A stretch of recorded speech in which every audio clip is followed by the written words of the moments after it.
தமிழ்வாணனுக்கு வந்து ஒரு பெரிய பாஸ்கர் கோட் இருந்தது. அந்த தொப்பி, அந்த கண்ணாடி, தமிழ்வாணனுடைய அந்த சங்கர்லால் கேரக்டரு, இதெல்லாம் வந்து ஜனங்கள் மத்தியில் வந்து ஒரு பிரபலமான இது மாதிரி நாம் எழுதணும் அப்படின்னு நினச்சேன்.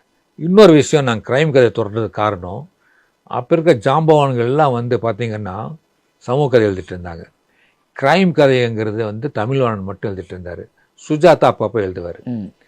அப்போ நான் ஒன்று நினச்சேன், நாம் தொடர சப்ஜெக்ட் இவங்க தொடக்கூடாது, அது மாதிரி தொடரணும்னு சொல்லி க்ரைம் கதை தொட்டு அதில் விஞ்ஞானத்தை கலப்போம். அதாவது க்ரைம்னா ஒருத்தரை கொலை செய்கிறது, பேங்கை கொள்ளையடிக்கிறது, ஒரு பெண்ணை பாலியல் பலாத்காரம் அல்ல. அதையும் மீறி உளவியல் ரீதியாகவும் மருத்துவ ரீதியாகவும் வேறு துறைகளில் பலவிதமான கிரைம்கள் நடக்குது. நீங்கள் இதை ஒரு பேட்டியில் ரொம்ப அழகாக சொல்லியிருந்தீங்க. அப்போ வர க்ரைம் கதைகள்லாம் பணம், பெண், பகை, ஆமா, இந்த 3 விஷயத்தை பற்றி தான் இருந்தது. ஆமா, நான் தான் அறிவியல்லையும் மருத்துவத்திலையும் மனிதனோட இன்னொரு பக்கம், அதாவது ஒவ்வொரு மனிதனும் தனிமையில் இருந்தால் அவனுடைய கிரைம் வெளிப்படும்.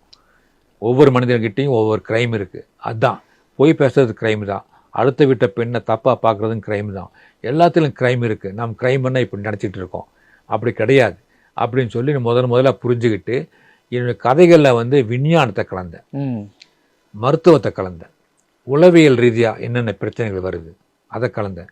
அதனால தான் என்னோடய கதைகள் வந்து ஆச்சரியமாக இருக்குது. அதே மாதிரி கதையோட அந்த களங்களை மாற்றினேன்.